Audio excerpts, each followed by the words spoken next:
Well, good evening, everybody. Thank you for joining us. If you're joining us on Facebook Live, we're thankful for your presence. If you're joining us on YouTube, we're thankful for you all as well. So it's just a blessing to be able to look into the Word of God together. I continue to tell you, I miss you. I want to be together soon, and by God's grace, I look forward to that happening. So we're going to be continuing our study in the book of Joshua this evening. We're going to be looking at Joshua's chapter 7 and chapter 8 this evening. We'll talk about that a little bit more, but before we get any further, let's go ahead and talk to the Lord. Father, we come before you, and in your presence, we recognize that you are righteous and holy, and yet we are unrighteous and we are impure without you. And when we are in your presence, we are in awe because you are eternal, and yet we are so fleeting on this earth. Father, you are faithful even when we are faithless. And so I pray that in this study this evening that you would help us to grow in greater reverence for you, in greater understanding of your character, in greater awe of you, and greater trust. I pray that the things that we talk about here would be right according to your word, and they would be helpful. Help us to have hearts that are humble and willing to be transformed. We ask this through the name of your Son, Jesus. Amen. Well, if you're just now joining us, we're thankful that you all are joining us as well as we look at Joshua chapter 7 and chapter 8 this evening. I'd love for you to turn your Bible over to that passage with me. We're going to be there in just a minute. Just a quick recap of some introductory, or not really introductory, but material of where we've come so far as the book of Joshua. As far as the setting of Joshua, this is the time where the Israelites are now in the promised land. This is something generations have longed for, and now it's here. And this generation of Israelites is experiencing the blessing of God's fulfilled promises in the land. As far as the breakdown of Joshua that we're looking at, the first 5 chapters, which we've already looked at now, is where Joshua leads the people into the promised land. And then 6 through 12 is the battles with the Canaanites. That's the section we're in. We're going to be in for a couple more weeks. And then you have the division of the land. If you're from this tribe, go to this land. If you're from this tribe, you get this land, 13 through 22. And then Joshua finishes with this exhortation from Joshua in chapters 23 and 24 as Joshua exhorts the people to be faithful to God even when he is gone. Themes that we're looking at in Joshua: that God fulfills his promises. That's a major one. We're going to see that all throughout. Secondly, that salvation or victory comes from the Lord. That's key as we look at these battles with the Canaanites. And then thirdly, that because salvation comes from the Lord, it's imperative that his people trust in him. They turn to him. And then lastly, we're going to see this one this evening in chapter 7, this idea of unity and accountability being necessary for the people. They will rise and fall as a nation. And that'll certainly come up in our study this evening. As far as where we find the Israelites, if you're looking for them on a map, you see the promised land either to one of my sides or behind me, depending on which platform you're looking at. So the Israelites today, and what we're going to be looking at, have moved up from Jericho. They're going to the next city that we're going to see. And then we see them performing a ceremony at the end of chapter 8 near the city of Shechem, which is a little bit further north. If you can see that red box, and they're kind of in that area is where we're looking this evening. So where we were last time, the Israelites have finally crossed into the promised land. They did those final preparations, and they've had their first victory in the land. They've tasted the sweetness of victory. That was at Jericho. It was in a decisive way. Remember, they marched around the walls, something that was so clearly from the Lord. There's no way that happened on their own strength. But we saw the blessing that comes when the people are faithful to the Lord, when they trust in him and he saves. And now we come to chapter 7, and we're going to see the flip side of that. So go ahead, and if you're looking along with me, Joshua chapter 7, verses 1 to 5.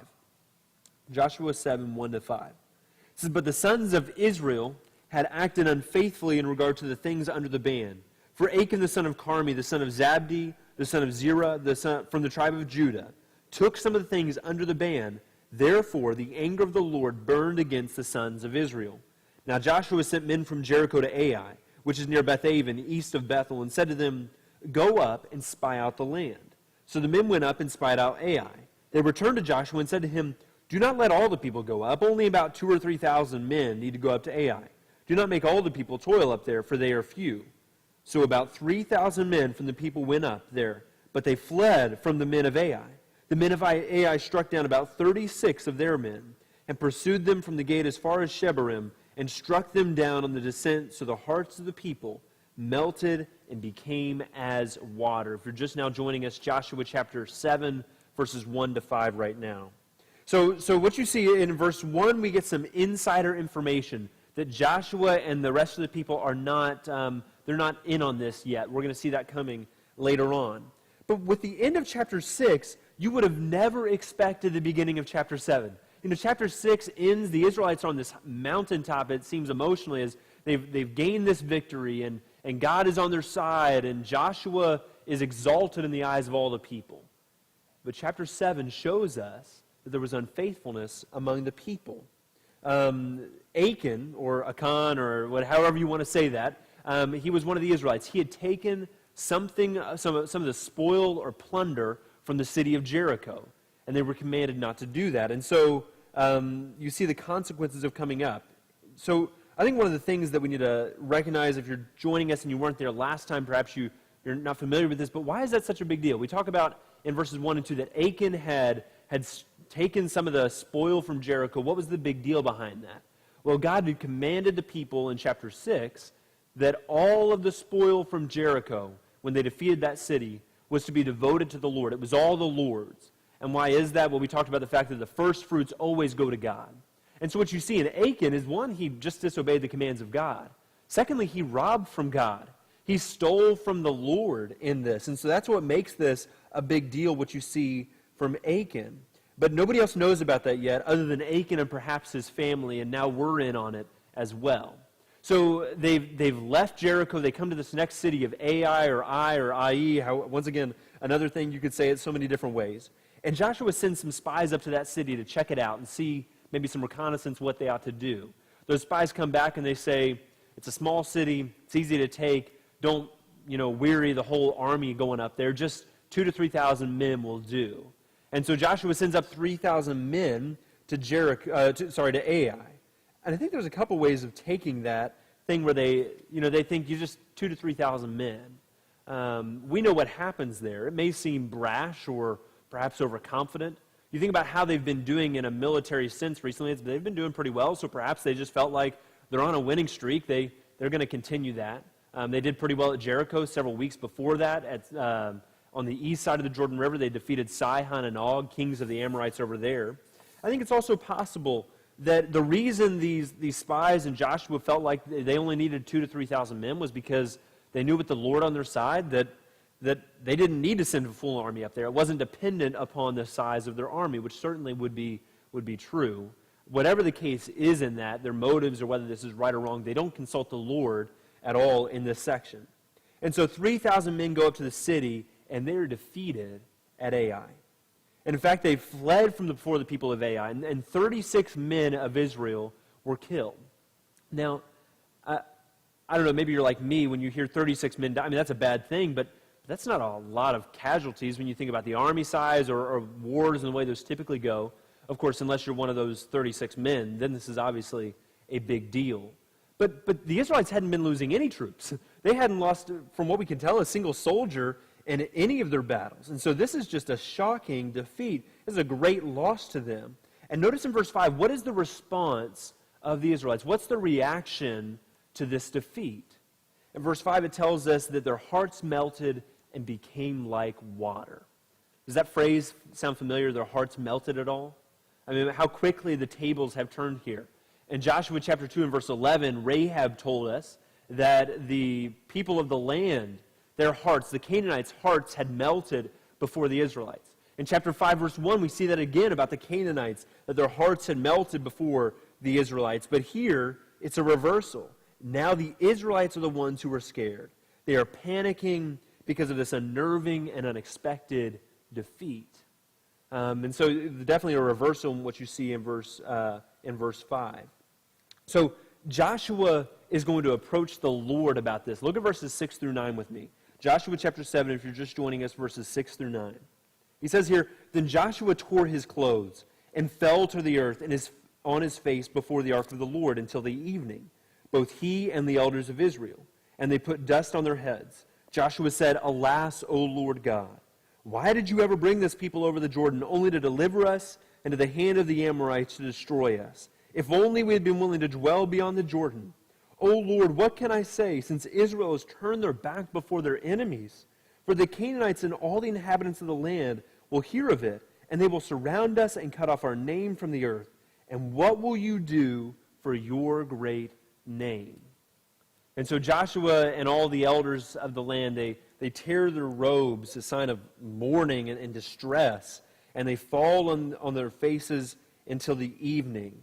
And then Joshua speaks to the Lord in verse 7. And so I'll tell you that it wasn't until studying Joshua this past time through for this study that I really thought about how difficult this loss at Ai would be for Joshua. Have you ever thought about that? Because we're going to see in just a few verses, God's response to Joshua doesn't show him much patience. And certainly God sees Joshua as not the one in the right here. But think about why this would be so challenging and demoralizing for Joshua. They had in their minds acted in faith in the Lord, and God had made such strong promises to them. They had tasted victory at Jericho, but now it seems like the promises of God are crumbling around them. Joshua's ability to put his assurance in the Lord seems gone, and their hope is extinguished right as it seems to start burning brightly. And so it's almost as if as much as Jericho felt like everything from generations was coming together, Ai would feel like it was all falling apart. And so for that shift to happen so quickly, I think you realize why you find Joshua in this situation, how this would be such a difficult scenario for him. And of course, we have information that he doesn't have at this point. So Joshua approaches the Lord with this concern. And what you read from Joshua, some of it sounds like Moses. You remember times in Numbers, and then again, we see it repeated in Deuteronomy, where Moses intercedes for the Israelites, where he bows down before the Lord. Some of this, what Joshua talks like, sounds like Moses. But I must admit, some of what he says in verse 7 also is kind of reminiscent of the Israelites wandering in the wilderness. And they're, why have you brought us out to this wilderness to die here? Were there not graves in Egypt that we could be buried in?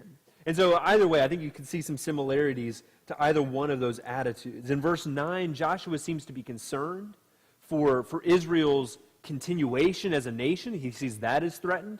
And he also sees the name of God as being threatened and God's glory being tainted among the nations from what has happened. And so his question to God is, what are you going to do about this, God? Well, from God's response, we're going to see that Joshua was looking to the wrong place from the problem. The problem was not with God and his faithfulness. It was with the people and theirs. So let's go ahead and look at God's response to Joshua in verses 10 through 15. He says this, "So the Lord said to Joshua, 'Rise up. Why is it that you have fallen on your face? Israel has sinned, and they have also transgressed my covenant which I commanded them. And they have even taken some of the things under the ban, and have both stolen and deceived. Moreover, they have also put them among their own things. Therefore, the sons of Israel cannot stand before their enemies. They turn their backs before their enemies, for they have become accursed. I will not be with you anymore unless you destroy the things under the ban from your midst. Rise up, consecrate the people, and say, consecrate yourselves for tomorrow. For thus the Lord, the God of Israel, has said, there are things under the ban in your midst, O Israel. You cannot stand before your enemies until you have removed the things under the ban from your midst. In the morning, then you shall come near by your tribes, and it shall be that the tribe which the Lord takes by lot shall come near by families, and the family which the Lord takes shall come near by households, and the household which the Lord takes shall come near man by man. It shall be that the one who is taken with the things under the ban shall be burned with fire, he and all that belongs to him, because he has transgressed the covenant of the Lord, and because he has committed a disgraceful thing in Israel."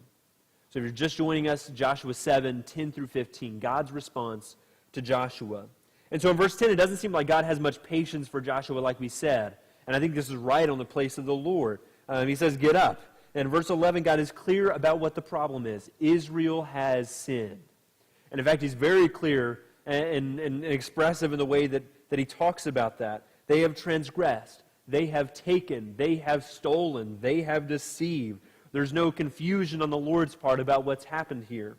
And so that's why they were defeated, because there was sin in the camp.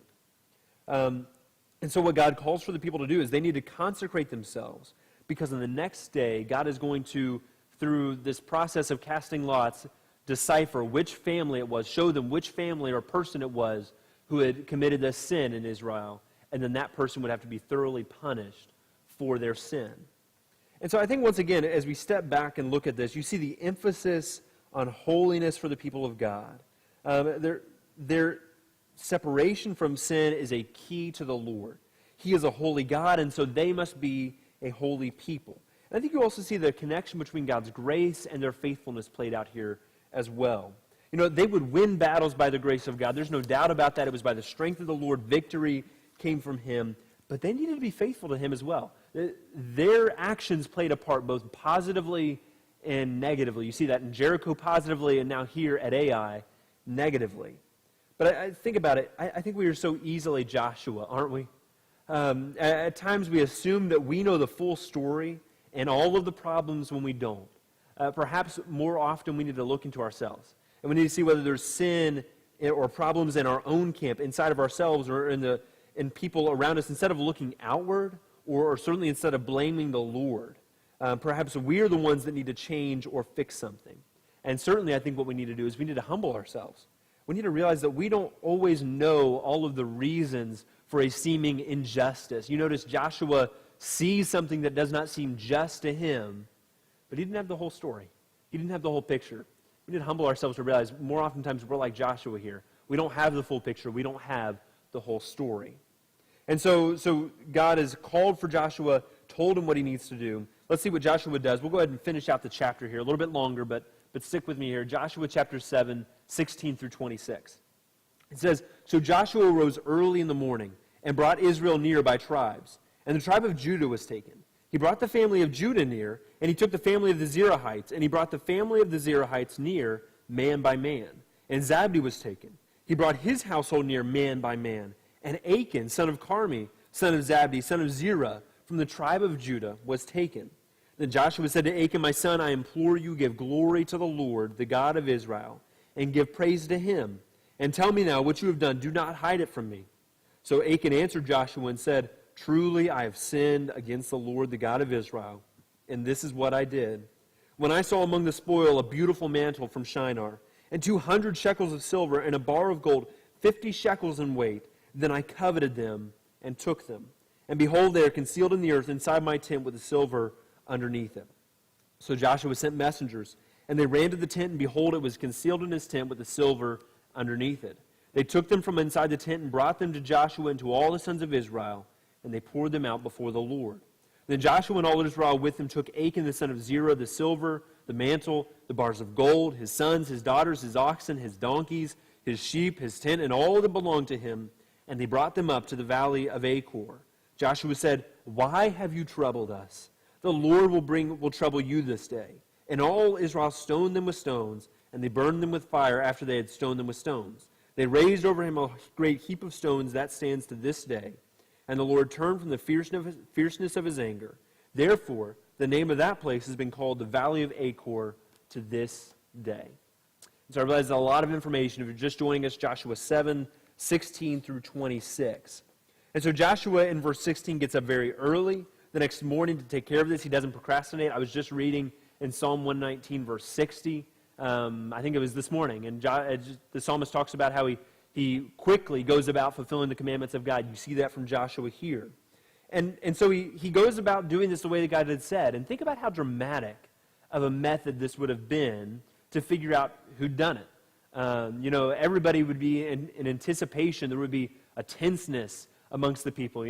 Which tribe is it? It's the tribe of Judah. Okay, the Ephraimites are, well, we're all good. Oh, which group is it? It's the Zerahites. Which family? It's Zabdi. Which person is it going to be? And so I just think that must have been such a tense moment for all of Israel here. But it also kind of makes you wonder why Achan, who knew what he had done and knows what's going on, didn't just step forward in the midst of this process. And I guess perhaps he thought that it was possible there was somebody else that had done it, or maybe they weren't going to catch him in this. But I wonder how far into this thing before he might think, I think they're on to me. Because they're kind of going my tribe, my group, my family, my grandfather, and so it's going right on down the line that way. So Achan is found out, and Joshua tells him to give glory to God. Don't hide anything from him. Isn't that exactly what Achan had been good at? It was hiding things. And Joshua says, don't hide this from me. And to Achan's credit, when he's confronted this way, he confesses everything. I'm not sure that he had much recourse, but he does share everything in this. And it's a pretty good confession when you look at it. I mean, he recognizes in verse 20, this was a sin that he had committed before the Lord. That he liked something, and so he coveted it, and he took it. And you think about, what was the main problem with Achan here? What's the sin that you see from Achan? And I think, covetousness is the problem here. Stealing is the problem. But I think greed is what you see in Achan. And perhaps this is a helpful thing for us to think about. I think it is for me. Because I don't think we often think about the problems with greed. At least I haven't in the past. But we need to give more time to evaluating whether any or how many of our decisions are made from the standpoint of greed or materialism at the least. We certainly live in a culture where it is pervasive, don't we? We live in a place where greed or materialism, the gathering of things, is what people are all after. And so we would be foolish to think that we're immune from that kind of idea. So we need to think about that. We're in a culture that's that way. We need to see if we have that kind of problem. I think at times I've thought that, if I'm not exorbitantly rich, then I must not suffer from greed. And not that every person who has a lot of money is greedy, but that's not the case. It's not about whether or not you have a ton of money that makes you greedy. But I just think this passage helps us to see the seriousness of greed, to see the problems that lies in it, and also see how serious it is to the Lord and what he does in the scenario with Achan. But I think it also shows the format or the pattern or cycle of sin that Achan took. You see what he saw something, he coveted it, and he took it. He saw, he wanted, he took. Does it remind you of anybody else in Scripture? I think of two right off the top. I think of Eve in the garden, right? Genesis 3. She saw the fruit, that it was good, she desired it, and she took and she ate it. I think about David in 2 Samuel chapter 11 with Bathsheba. He saw her bathing, and then he sent and had her come to him.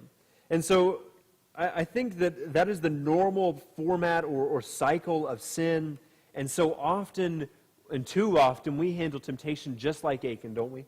We don't break that cycle.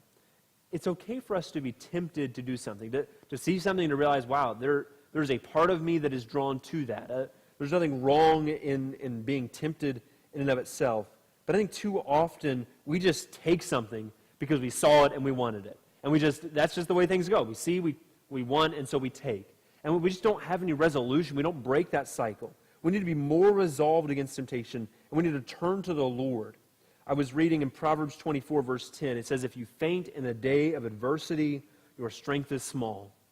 And I think oftentimes our strength is shown as small when we face temptation. Just so quickly we give into it. Just like Achan did here when he saw those things in Jericho. We need to be resolved that we're not going to give in just because we have seen temptation. That's the pattern of Achan, of Eve, and of David. And so let's break that pattern. Let's break that cycle. So that's what you see in Achan. And then Joshua sends some people, and they find out that everything is just as Achan had said that it was. And so Joshua and all the people take Achan and the stuff that he had stolen, his family, and the rest of his possessions, and they stone them all together at the valley of Achor. And Achor means trouble, and that's exactly Joshua tells Achan that he has brought trouble on the people of Israel, and so God is going to bring trouble on him. I think there are a couple things to note about this latter section, looking at verses 22 through the end here. And one, I realize that for most of us, at least if you're like me, that punishment in Scripture is not our favorite thing to read about. But I think it is helpful for us. I think what we see in this account helps us to remember, is the deadliness of sin and the need for holiness. You see how holy the Lord is, that he can't exist along with sin. And you see the consequences of sin, how deadly they are. We see that physically with Achan coming out here in chapter 7. But we have to realize all sin kills our souls. And so I think it's helpful for us when we see these kinds of punishments coming out. Also, when you look at the list of everything, and this is just kind of maybe a minor point in verse 24, of all the things that are stoned with Achan, it lists the things that he had stolen and his family, but then it lists out all of his possessions he has. And you realize Achan is not a poor dude. He had a lot of stuff with him. And I realize maybe that's not the most important thing, but you realize about Achan is he wasn't taking this stuff because he was in need or because his family was starving, we maybe would have had some more understanding. I'm not saying that it would be right in that case, but if his family were starving, if he didn't have anything, and so he stole, that would make more sense in our minds. But that's not what you see from Achan. He was quite rich, and yet he wanted more, that idea of covetousness, that greed coming out. And I think what you see in this as well is that God wanted this to be an example to the Israelites, that this kind of behavior would not be acceptable. And so this was a heap that was to last there, to be a memorial to the punishment for the sin that had been committed at Jericho and the consequences that had been brought about to the whole people because of that sin. It reminds me of Acts chapter 5 with Ananias and Sapphira, right there at the beginning of the early church, that God made an example that the way that they acted, kind of similar to what we're seeing here with Achan, was not going to be acceptable to the Lord. And so I think as well, one other thing that you see in this is that the whole nation had a part. The sin of Achan had affected the entire nation by their defeat at Ai, and so the whole nation had a part in getting rid of this sin. And I think that helps us to see the way God has designed things. We think about our theme of unity and accountability. It's coming out here. The fact that God has designed us and designed his church today to be accountable to each other. When one part of the body is sick because of sin, it affects the whole body. And we need to see it that way. And I'm not saying that we have liberty to meddle or anything like that. But we certainly can't act as if that somebody else's sin, particularly somebody else's sin in our church family or in our immediate family, it does not affect us. By God's standards, by God's building or design of things, it does. We need to be a part of helping others to be rid of sin. Of course, a different format of doing that than what we see here at the end of Joshua chapter 7. And so, like I said, the theme of unity and accountability comes out here.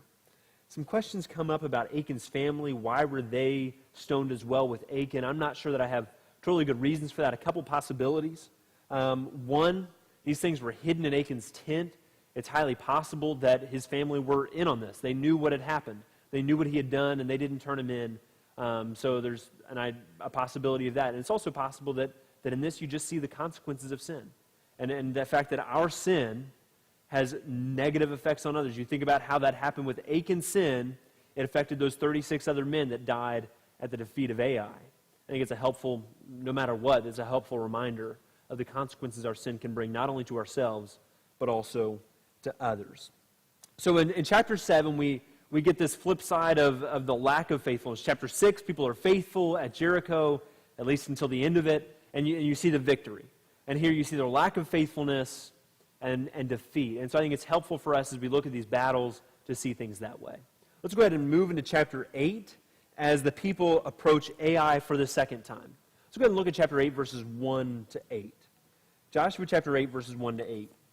Now the Lord said to Joshua, "Do not fear or be dismayed. Take all the people of war with you and arise. Go up to Ai. See, I have given into your hand the king of Ai, his people, his city, and his land. You shall do to Ai and its king just as you did to Jericho and its king. You shall take only its spoil and its cattle as plunder for yourselves. Set an ambush for the city behind it." So Joshua rose with all the people of war to go up to Ai. And Joshua chose 30,000 men, valiant warriors, and sent them out at night. He commanded them, saying, "See, you are going to ambush the city from behind it. Do not go very far from the city, but all of you be ready. Then I and all the people who are with me will approach the city. And when they come out to meet us as at the first, we will flee before them. They will come out after us until we have drawn them away from the city. For they will say, 'They are fleeing before us as at the first.' So we will flee before them. And you shall rise from your ambush and take possession of the city, for the Lord your God will deliver it into your hand. Then it will be when you have seized the city that you shall set the city on fire. You shall do it to it according to the word of the Lord. See, I have commanded you." So we'll stop there. Joshua chapter 8, looking at verses 1 through 8. And so in verse 1, the Lord reassures Joshua that he does not need to fear or be dismayed because once again, the Lord's presence is with them. I think it's an important thing. It's easy to see Joshua being a bit gun-shy at this point after all that happened in the previous battle. But now that the people have taken care of the sin among them, God's presence can be with them again. And so we resume the confidence that we're used to seeing in this book and this idea of the victory coming from the Lord. But I think we also need to remember that the lesson from Achan is not to be forgotten. And so similar to like what God said with Jericho, He said, I've given this city into your hand. Was God stretching out and showing Joshua, this is yours. Even though they don't have it yet, you see the confidence in what the Lord is going to do for them. So this time, a little bit different in verse 2. They're able to take spoil from Ai. In Jericho, they weren't allowed. Now here in Ai, they are. It's kind of hard, isn't it, when you think about what happened to Achan? If only Achan had been patient, they would have been able to take spoil here or plunder here from this second city. But you also notice a difference in this second attempt as opposed to the first attempt. In the first attempt, there were 3,000 men. Here God says, rouse up the whole army.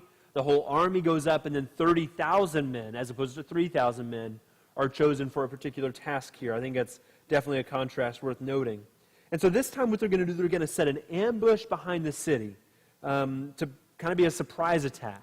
And then Joshua is going to lead some of the people up to Ai to fight against it. The idea is that they're going to draw the king of Ai and the people of Ai out for battle. Joshua and the people are going to flee from them, and the king and the people are going to think, we've got them now, and we're going to go after them, and so they do, but that's going to leave the city unprotected. And so that's when the ambush will cut them off, and they're going to have them surrounded. And so it sounds like a pretty good plan, which you see here in Joshua chapter 8.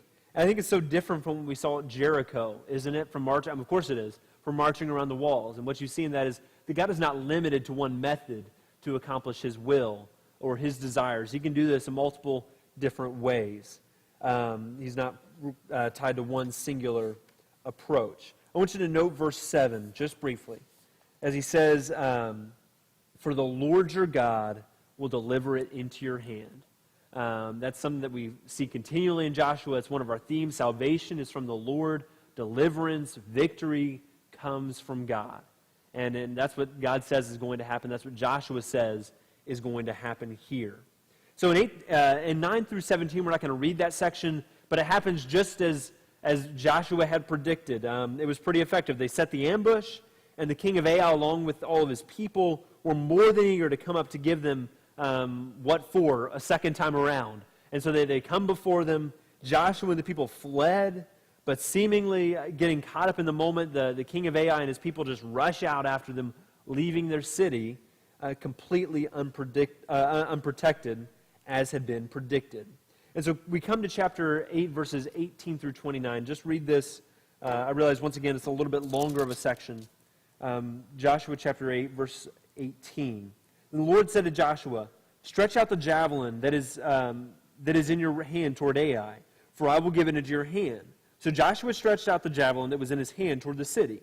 The men in ambush rose quickly from their place, and when he had stretched out his hand, they ran and entered the city and captured it, and they quickly set the city on fire. When the men of Ai turned back and looked, behold, the smoke of the city ascended to the sky, and they had no place to flee this way or that, for the people who had been fleeing to the wilderness turned against the pursuers. When Joshua and all Israel saw that the men in ambush had captured the city, and the smoke of the city ascended, they turned back and slew the men of Ai. The others came out from the city to encounter them, so that they were trapped in the midst of Israel, some on this side and some on that side, and they slew them until no one was left of those who survived or escaped. But they brought alive the king of Ai and brought him to Jericho. We'll go ahead and just pause or stop right there. And so what they did worked. Joshua had this javelin in his hand, and he stretches that out, indicating it was time for the ambush to come in, to take the city, and to cut off the troops of Ai from their city. And so that's exactly what they did. They take over the city. And the people of Ai realize what's happened, how demoralizing that must have been for them to realize, wow, we are surrounded. We've acted stupidly in this. They'd been tricked. And so Joshua and the troops that had been fleeing turn around, and now they have the army of Ai completely surrounded. You see victory comes from the Lord in this, from the way they did this. They took only the king of Ai as a survivor, and everyone else was killed. And I think as we reach these points in Joshua, we're going to see this a lot with these battles through this section of battles with the Canaanites. But it's important for us to remember that what we're seeing here is a punishment for the sin of the Canaanites. As much as what we see in Joshua is God's graciousness to the Israelites, it is God's holiness and judgment and punishment to the Canaanites for their utter and wicked sinfulness. These people were sinful. This was God bringing his judgment upon them. And what we see later on in verse 26, Joshua holds this javelin out until all of the people until the battle was over. It kind of reminds me of Moses with Exodus 17, when the battle of the Amalekites, Moses has to keep his arms up. And as long as that's the case, then the Israelites are prevailing. So what they do is they heap stones on Ai and over the king after the king had been killed. I appreciated what one author said about this. And he points out that the mounds of rocks at the end of chapter 7 and chapter 8 are reminders of what happens to the enemies of the Lord, both from within the community and from without.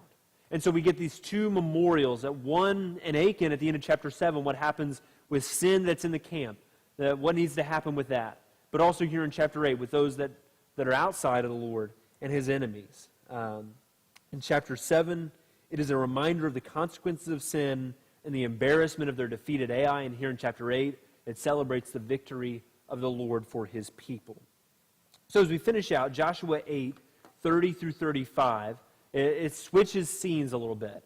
The people go up north of this area. And if you're looking at a map, I have a map, hopefully you can kind of see this. But on the left-hand side of that, you see kind of just the tribes of Israel. And you may see a red square in there that's around the city of Shechem. So that's where this is happening. The Israelites go up to this area to perform a covenant renewal ceremony. And what we read here is exactly what Moses had talked about in Deuteronomy 27 and 28. So what you see here is that Joshua builds an altar, and then he offers a sacrifice on it. And he writes out a copy of the law on these large stones. And these are going to be a witness against the people of what their responsibility is now as people who are possessing the land, as people who are in a covenant relationship with God. And so the people perform this covenant renewal ceremony. Half of the tribes go up onto Mount Ebal, or in front of Mount Ebal, which is that northern or that top mountain.